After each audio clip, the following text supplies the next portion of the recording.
So you're being recorded. You have to be careful what you say, Dr. Husain. That has never stopped me from saying what I wanted to say. That is true. Dr. Hussein, we never had this alert or, warning for any other speakers before. Yeah.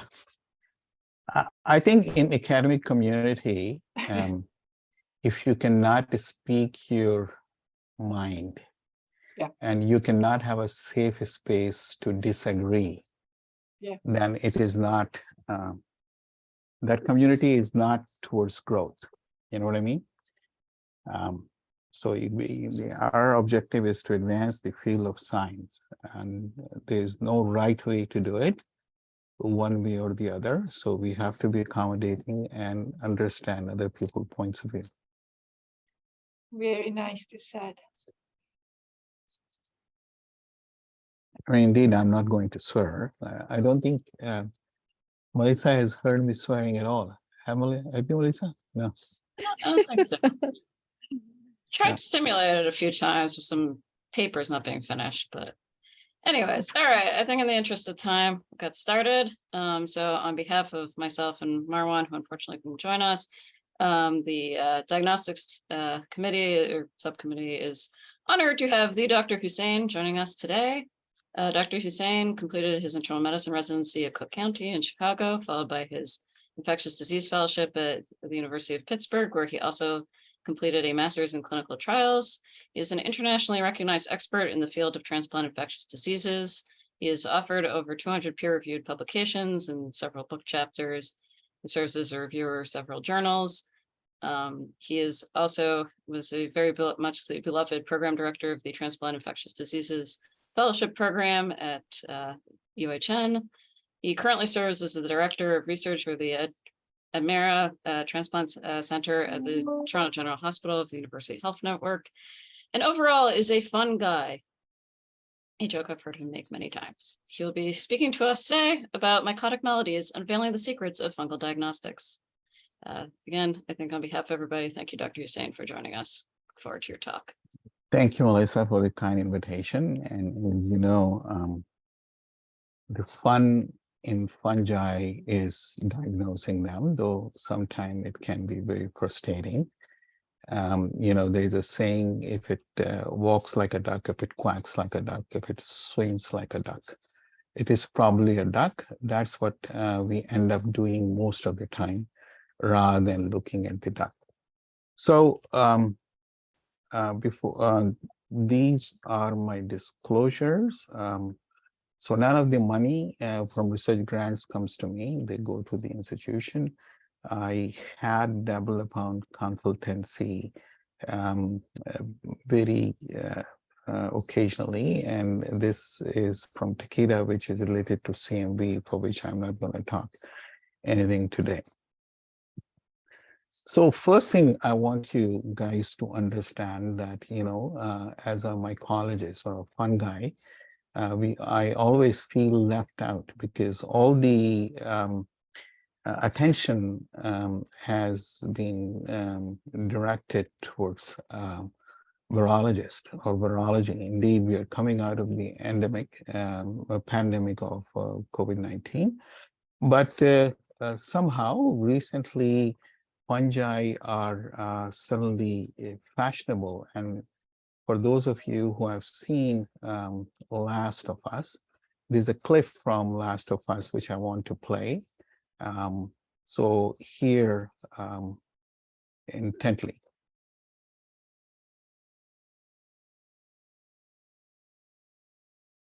Can you hear me? Can you hear this? We can hear you, but not the clip. No, we don't see the video. Okay.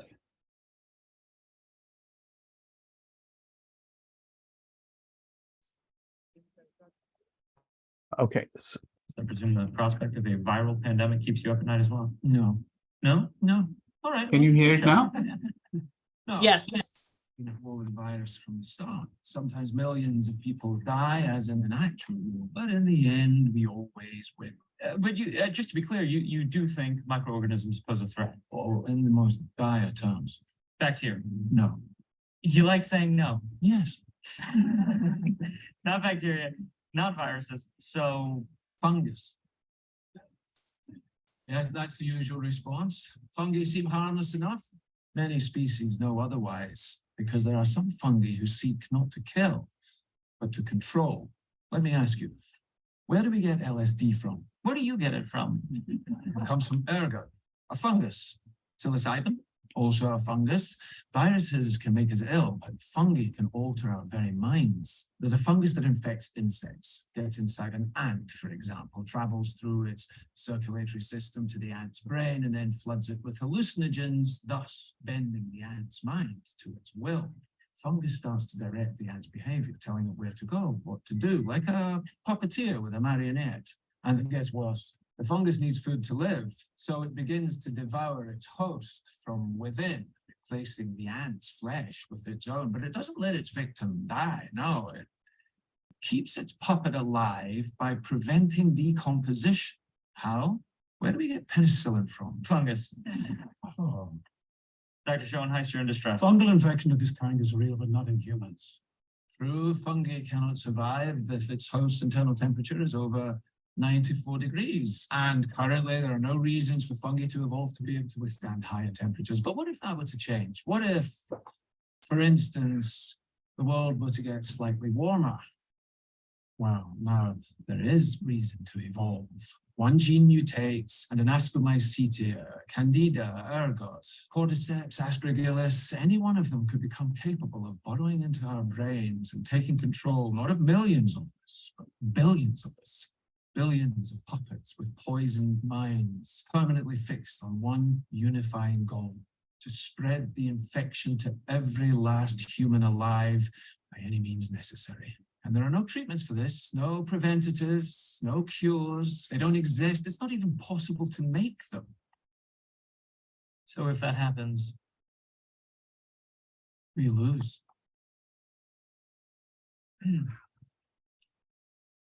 We'll be back. All right. So did you guys hear the dire consequences? So, we don't have much control over the climate change, though you must have read recently that the average temperature in 2027 is going to be more than 1.5 degrees centigrades higher than that. And there are some initial publications that have suggested, they've already suggested some mutations in the fungi that we have seen. And some people have tried to relate Candida auris in terms as byproduct of climate change also. So the other area where we have control is the diagnostics. And the reason I want to say that is because one of the reasons which results in mutated fungi or mutated organism for that matter is the overuse of the antibiotics or the antifungals. And I can understand the reluctance and I can understand the logic behind using universal prophylaxis in very high-risk patient population. Because we are really worried about these patients who can die because of the fungi. But these use of antifungals indiscriminately, whether empirically or in the universal prophylaxis setting, may result in development of resistant fungus. So if we improve the diagnosis and we look at, we can calm down the nerves of the treating physicians and have them more confidence in the test results, probably we may cut down the use of antifungals and hence the development of the resistance strains. Though, like for today, we are just going to review the diagnostic tests which are available for fungal infections. But you have to understand that the diagnosis of invasive fungal disease is not totally reliant on the identification of the organisms. As you can see from these slides, that you have to have 4 criteria, at least 3 of them, to be diagnosed with relative certainty for invasive fungal infection. And that is the host, microbiological, and radiological, and in some instances histopathology for possible, probable, and proven invasive fungal infection. So we are just going to touch in one of the criteria as compared to bacteria, where you identify a bacteria and you say, well, this patient is a bacterial infection. The presence of fungi or identification of fungi may not necessarily represent the organ disease. So first, we are going to talk about the molecular tests, and mostly pan-fungal PCR assay. This is a conceptual slide showing what we do here. Basically, most of the tests are directed by 18S ribosomal RNA, and they work on inter-transcribed spacers, either ITS1 or ITS2, and basically directed towards D1, D2 region of 28S gene.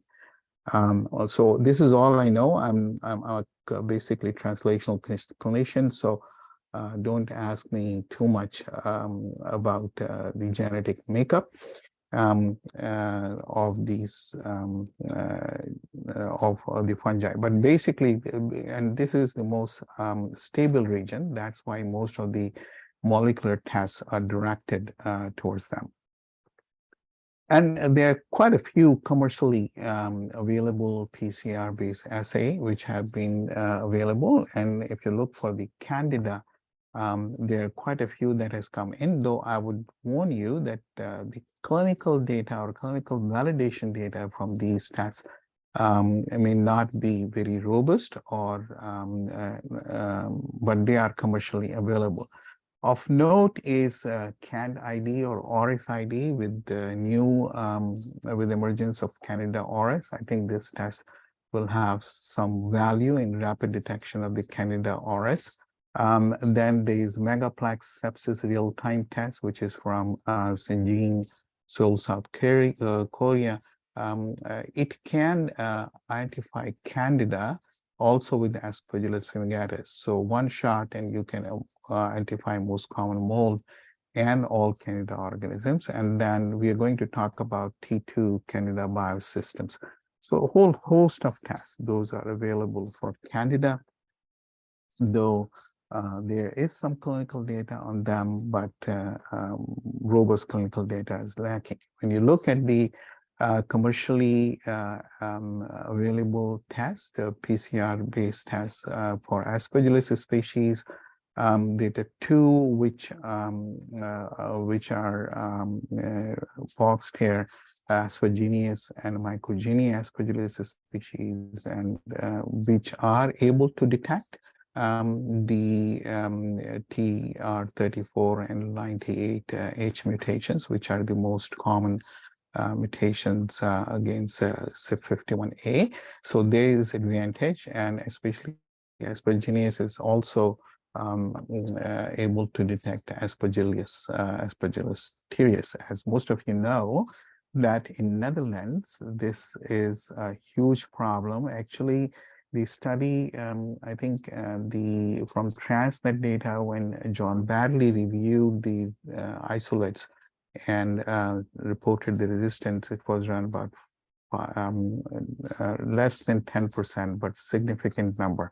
And indeed, as the antifungal use is widespread, we may see increased resistance, not only in Aspergillus, but also in Candida. Like here, we are using resistance to echinocandins with parapsilosis. So this is an evolving field, but these 2 tests, I think, can detect not only aspergillosis, but also mutations in the Aspergillus fungi. There are similar company that makes the aspergillus. They have come up with Mucor genius to look at the common species of zygomycetes like Rhizopus, Leptemia, and Congingumella.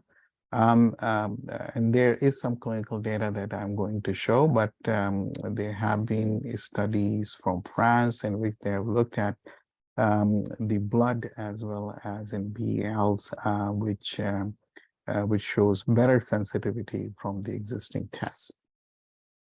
So this is the data of Mucorgenius microalis PCR for the diagnosis of pulmonary mucormycosis. They had 319 pulmonary samples from severely immunosuppressed patients, mostly with hematological malignancies or leukemia. And they compared direct examination, mycological culture, and PCR testings, both in-house assay as well as Mucorgenius. And they have only six cases of mucormycosis and 4 Aspergillus microalis co-infection, though they have significant number of IE cases. So from these 319 samples, only 10.33 of them were positives. And at least in their hands, Mucorgenius PCR assay showed a sensitivity of 100% and 90% specificity. 100% and 90% for combined infections and specificity of 95.7%. But the issue here is that there are only 10 patients with mucormycosis in this study, which is the largest study to date. And most of you are aware of this study that was done by no other than Sophie Ko, which was published in 2014 in CID with volatile organic compounds, especially looking at beta trans bergamotine and all these organic compounds. They have quite a few patients, and in the study setting, it was 94% sensitive and 93% specific. I'm aware that there is a validation study that is being done in the Netherlands by a company that has sterilized the inhalation device to do that. But this test is not in the clinical practice. Available in the clinical practice at this time. So I think most of the advancement in the last few years has been with the lateral flow device test in terms of the fungal diagnostics. This is probably one of the first one that has come out and has waned over the course of time because there were some issues with the monoclonal antibody JF5 standardization.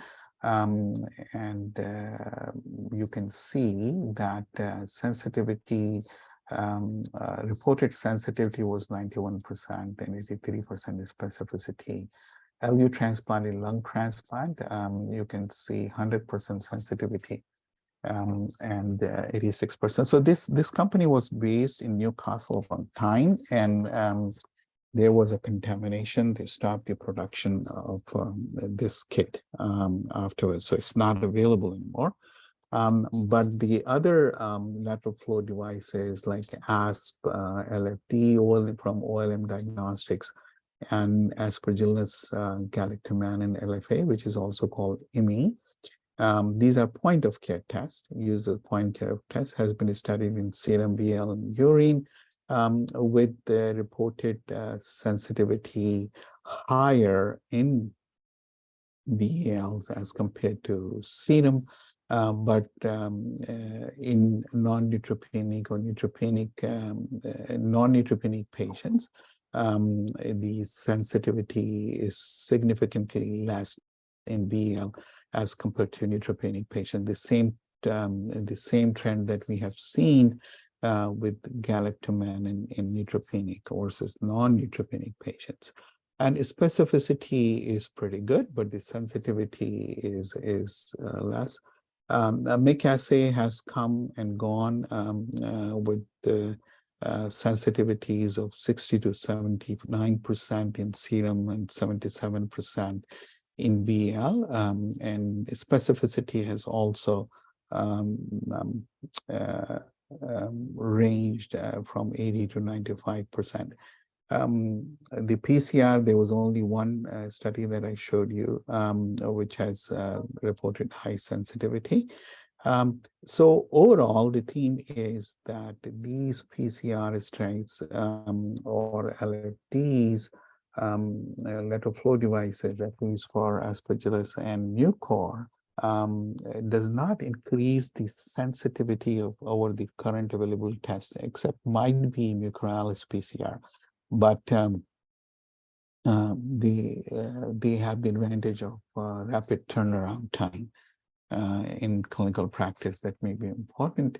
And this is the study that was published, I think, by what was his name, who is in Graz now, Martin Wingel. And here he looked at 296 patients, and the majority of them were without underlying hematological malignancies. Very few solid organ transplant, as you can see, 9 to 9, 35 hematological malignancies and 44 ICU. So here you see a term putative, which was coined by Blott in his seminal study, in which the difference between putative and probable is they meet the microbiological and the clinical criteria, but the radiology is not specific. So they can have consolidation, they can have GGO, and all these patients were validated in autopsy studies. And actually putative criteria was more sensitive and specific than the current EORTC MSG criteria. But here you can also see that as you increase the optical density index, the sensitivity declines, but the specificity slightly increases. But and in solid organ transplant, if you look here, the specificity is very poor. So this is something that needs to be validated, I think, in the larger study. In our hands, when we tested the cube reader, out of 5 cases of probable IA, which were culture positive, it detected only 1. And indeed, this was only in lung transplant recipients. Now, the other lateral flow test that has come in with cryptococcal antigen positivity point of care tests. So this study looked at, just published a couple of years ago, 467 patients in which they performed more than 500 diagnostic tests. Although the concordance was pretty high, kappa was 0.7. So I'm not sure if it is very good, but what was much higher was not very good for CSF, but was much higher in serum. But there were 5 patients which were false positive. I think some of the centers in US do use this test to as a point of care test for the diagnosis of cryptococcal disease. Now, what about the plasma cell-free DNA next generation is sequencing fungal PCR research? So this is still not standardized. It has been reported. The commercially available tests, I could not find any clinical data. If some of you are aware, I'll be happy to hear about it.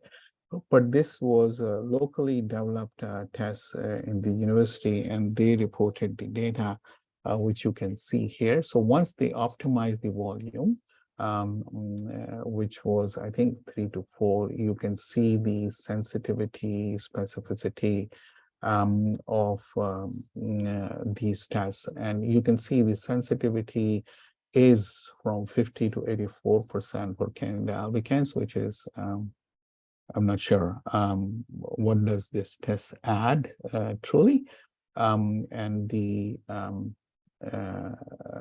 specificity indeed is much higher.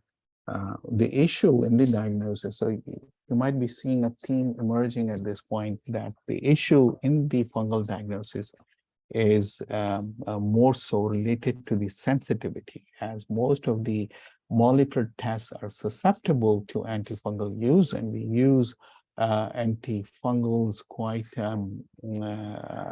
liberally, if I may say so.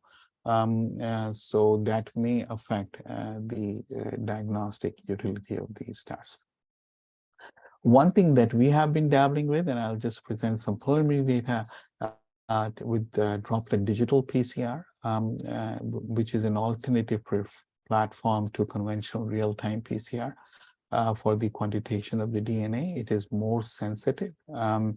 And it also mitigates the effects of target competition, making PCR amplification less sensitive to inhibition. So inhibition is much less. And it gives absolute quantification and significant enhanced sensitivity. You don't have to generate the curves which is an issue in real-time PCR. It divides one droplet into 20,000 droplet and reads it through there. So what we have done is we have combined this technology with the other specimen source, which is axial breath condensate. And we use the standard tube, freeze it comes with the freezing sleeve, and then you usually get 1 to 1.5 ml after 10 minutes of breathing. And then you can run the droplet digital PCR. So we just reported this in ISHLT, though the numbers are small. So I would forewarn you that we were able to detect 3 out of 4 when we compared it with BL in lung transplant recipients. So this is something that you might want to keep an eye on for the future, because if it pans out, I think this will be a significant advantage. Though my pulmonary critical care friends will not be too happy, because the first step might be to do the EBC, and if it is negative and clinical suspicion is high, then you can do the BEL afterwards. The other exciting thing that we are trying to do with this is to look at this test for surveillance in febrile neutropenia patients. Unlike US centers, at our center, we do not use universal anti-mole prophylaxis in our hematological malignancy patients with neutropenia, but we use fluconazole and do serum galactomannan monitoring twice a week. And you can see the red dots is that, at least in this one example, it was able to detect IA at least 10 days before the patient presented with the was diagnosed with invasive pulmonary aspergillosis. So we have so far enrolled 40 patients, and I'm in the process of evaluating the data. It looks promising, but again, the 40 is not enough, needs to be validated in the multi-center studies. When we looked at the median values for EBC, you might, there are a couple of things which are unique.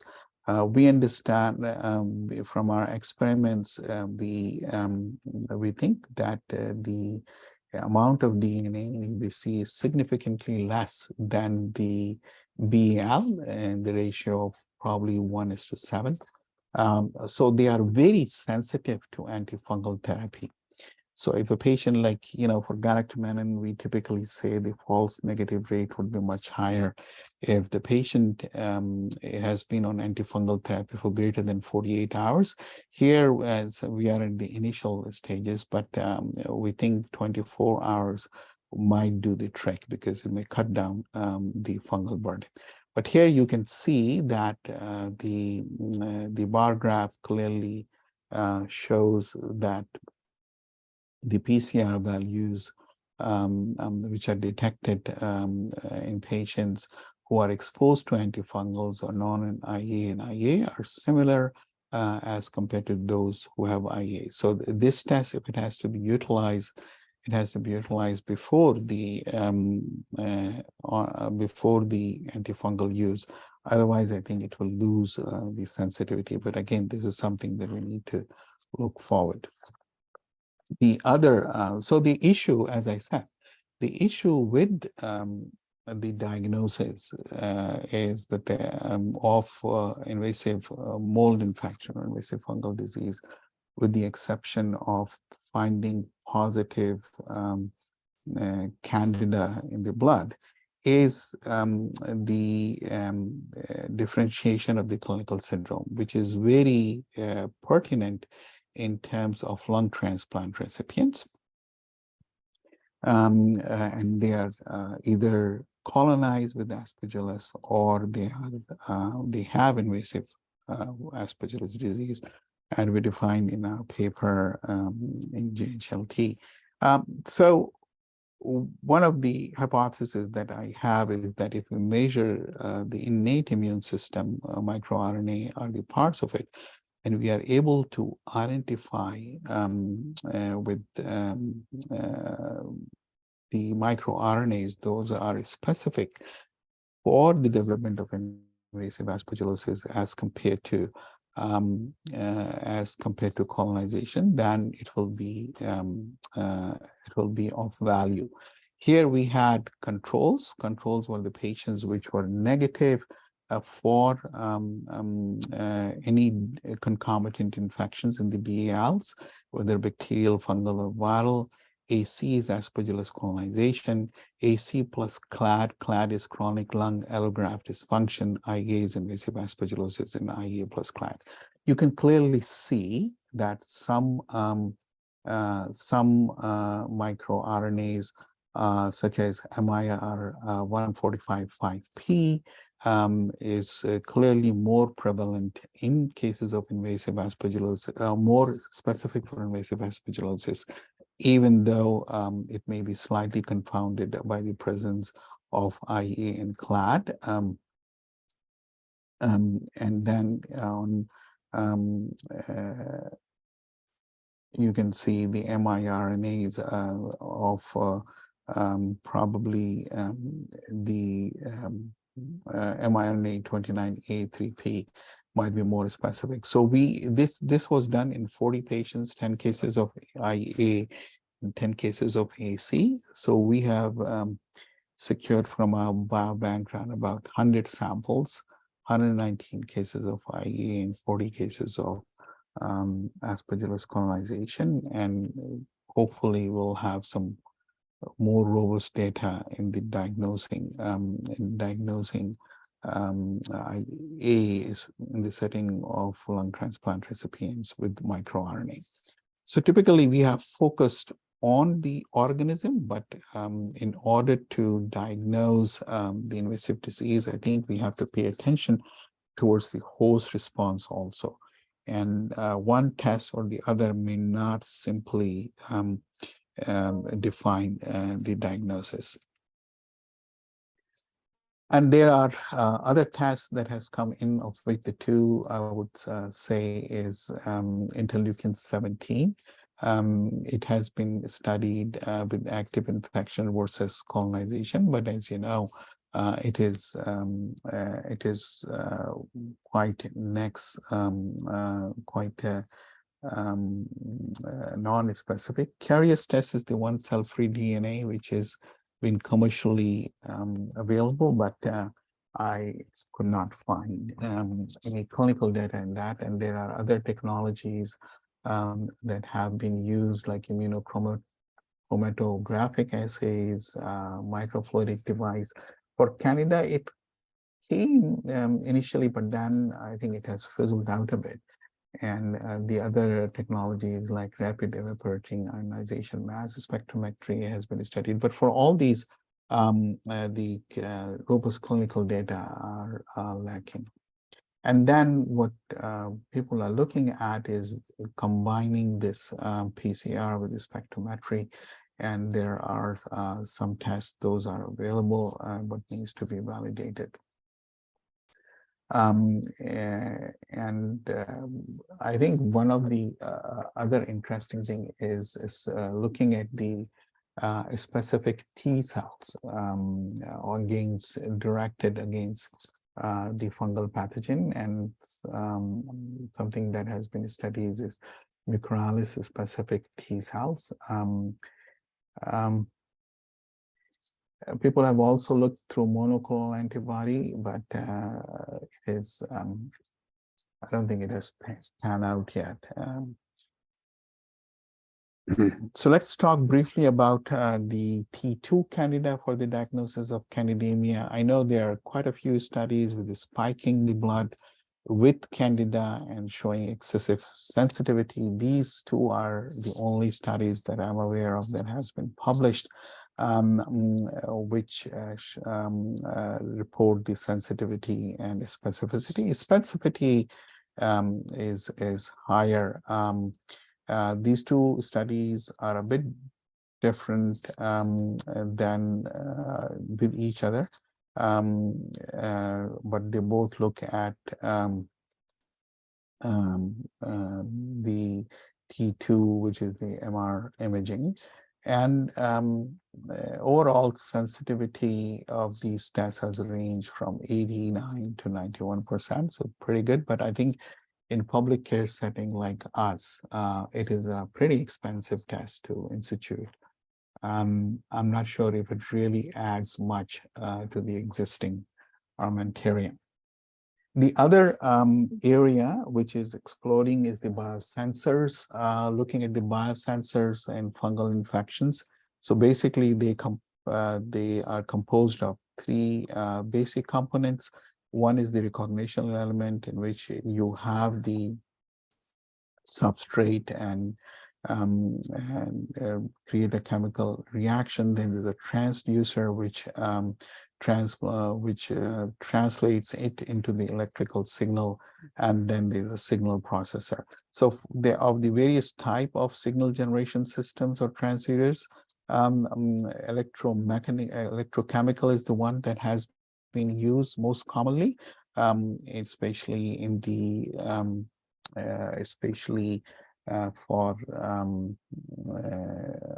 fungal infections, though the others have been used in bacterial infections as well. And these and they have been looked with nanomaterials and nanoparticles. So novel nanomaterial for construction of analytical platforms have been used, and most of the time it is either silver or gold that has been used. And these are not the clinical studies, these are the in vitro studies in which various fungi has been looked at, basically with either gold nanoparticle or peptide nucleic acid particle, and there are the detection limits here. And then there are a whole host of invasive fungal infections biomarkers. Those can be SNPs, gene expression, or gene splicing. So there are a lot of things available in the market, and how do I make sense of it? So one way, and that's where we need to have discussion, is to have a uniform approach. So, and this is one of the suggestions that have been placed in the paper, is how to use these in the future. First of all, I think if I have to conclude that the current data on diagnostics, fungal diagnostics, is like here and there, with the exception of the established biomarkers, and I've not discussed them. So we really need good prospective studies to evaluate these biomarkers, and hopefully one of us don't have too many fungal cases, at our center, so we need to do a multi-centric study. So the black boxes are the patient's pathway. Patient is enrolled, look at the host biomarkers, whatever is available with enhanced diagnostics to look for potential prospectives. If the host biomarkers are negative, you can do the primary treatment and further go to the patient stratification, like high IFD probability, intermediate, and low, based on the clinical risk or currently available diagnostic biomarkers. But it is here, like when the patient is enrolled, you can look at the early host biomarkers such as SNP screen, gene expression analysis, and ex vivo functional assay, and also ex vivo T cell signature that will help you to stratify the patient population, and so that we can use a more judicious, we can use the antifungals more judiciously. So some of you who have worked with me know that I'm not a very strong proponent of universal prophylaxis, because I think set it and forget it mentality does not advance the field of science. So clearly we lack the sensitivity that we need to calm the nerves of the clinicians to diagnose fungal infections. That's why there is higher rate of fungal use, but we need to move forward in terms of devising the tests which have higher sensitivity and greater specificity to be used. With that, I'll stop. I'll be happy to take any questions.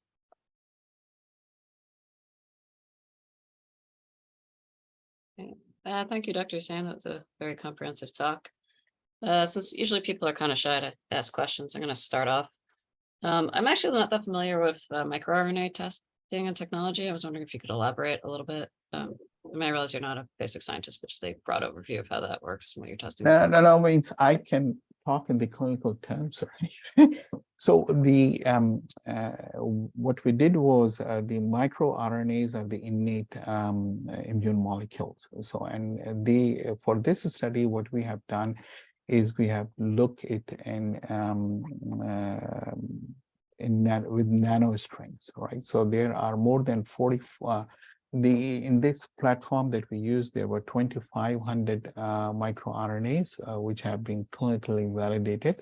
But since the study was done, there are now more than 4,500 microRNAs, which can be detected with the latest technology.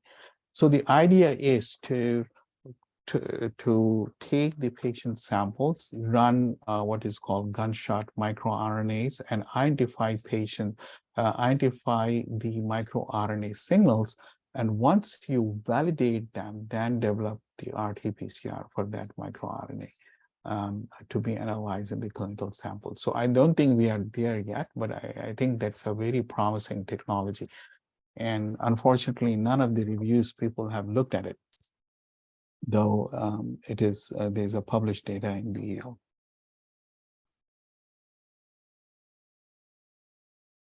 Yeah, open up the floor to questions from others. I guess one thing that we get a lot is, costs and availability of these tests, especially in the US. I feel like we have limited availability. I don't know if it's different for you in Canada, but I was just polling the group, I guess, on their experience with being able to get these tests in a timely manner, even though they're supposed to be fast. So if it is an issue in US, it is worse in Canada. Just to give you an example, when I came here in Toronto, we didn't have the galactomannan, and which was almost readily available in most of the transplant center in US, right? We had one of the biggest, hematological malignancy program and hematopoietic stem cell transplant, and probably the largest lung transplant center. So we had the patient population for which we need to. And it took me 3 years to get the test approved. the whole cost benefit, cost effective analysis and all this. So it is much worse in Canada. So the tasks that we are able to do are basically in the study settings at this point. So there is a company called Allstone. They are doing the test that VOC test. They have a standardized apparatus to collect the breath and analyze it. But most of these tests, except some PCRs, are not in routine clinical use. So that's why I say like diagnostic mycology is in medieval ages at this time as compared to, virology and bacteriology. I just wanted to add, Priya, you bring up an important point, because I think even the tests that we have, they're very challenging. Like, we have VeraCore's fungal +2 panel, PCR panel, but we've learned from trying to order it from some patients, there's some real logistical constraints that make it very difficult in terms of, the send out test, what time of day it can be collected, how long it can be a certain temperature before it's shipped out. And so that's really challenging, Absolutely. And, and I couldn't agree more. So I think my hat's off to Europeans, where they have created a collaborative group where they're trying to standardize the PCRs and availability of the PCRs and commercializing it, though there are ways to go, but they're, I think, much advanced than North America. For the VeraCore test, initially when Whelan published the data from Pittsburgh, like it has 100% sensitivity and 99% specificity. So we collected the BAL samples here from our lung transplant patients and blinded it and sent it according to their specifications, whatever the specifications they wanted. So there were 40 samples that we sent, out of which 20 were positive, like colonization and disease. And you know what was the sensitivity? I didn't do anything. I just collected the samples, gave them the raw BAL that they wanted, and some they want a sponge. Sensitivity was only 40%. So one of the issues that is the reliability of these tests, right? How reliable these tests are. And one of the issue is there are so many confounders, like, use of antifungal therapy, as you said, how are they shipped, how are they processed, all this stuff that they impact, and presence of inhibitors, especially for the molecular tests. So that's why I think sole reliance on molecular tests might not be the future. Combination with innate biomarkers like microRNA or others to define the disease versus non-disease. Like in febrile neutropenia, if you identify aspergillus, okay, you need to treat. But there are other patient populations where you can have aspergillus colonizing the airways, and you might not need to treat because the immunosuppression is not as high. So I think we have to look at from an angle where just reliance on the molecular testing is not sufficient to make the diagnosis or initiate the treatment per se.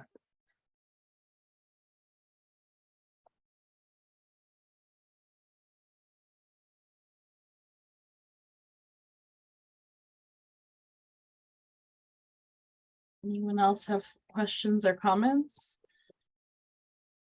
Just to add to that, I mean, from the laboratory side, I mean, the biggest problem or the biggest difference between the US and Europe, and why Europe has so many more tests, is just because the regulatory environment in Europe is a lot more lax compared to the US. I mean, getting CE mark in Europe is much easier than going to the FDA. And so a lot of these, and they're trying to even tighten the regulations further. So the few tests that do exist, like VeraCore, there's no published data on, but they're the only ones with an approved test. And, most individual hospitals don't have the resources to actually bring a test. And if you add in, for those of us who are in New York State has its own review process in addition, just makes it that much more, difficult to get anything for any new testing through. And to be honest, Melissa, that I still have to see a test which has a wow factor.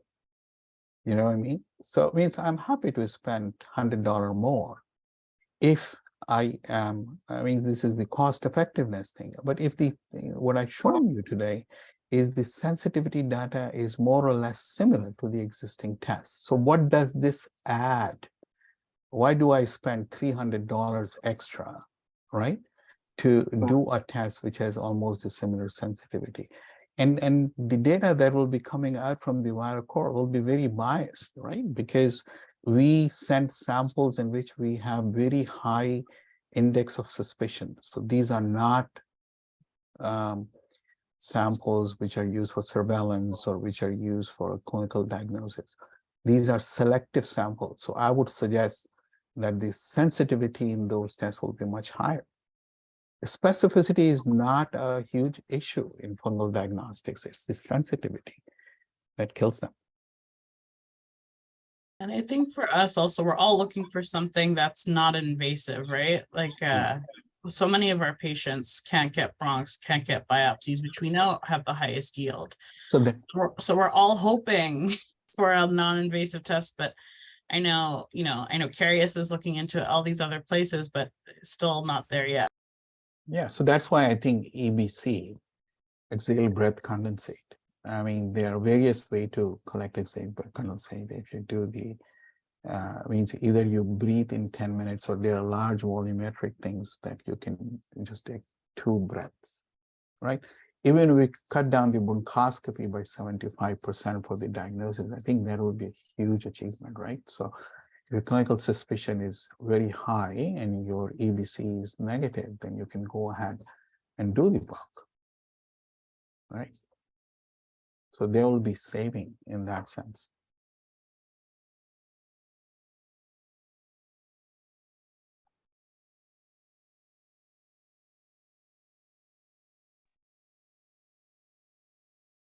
Okay, sorry, I took a bit longer than 30 minutes. But... No, it was great. Thank you so much for joining us. We really appreciate it. It was a great talk. Thank you. Thank you.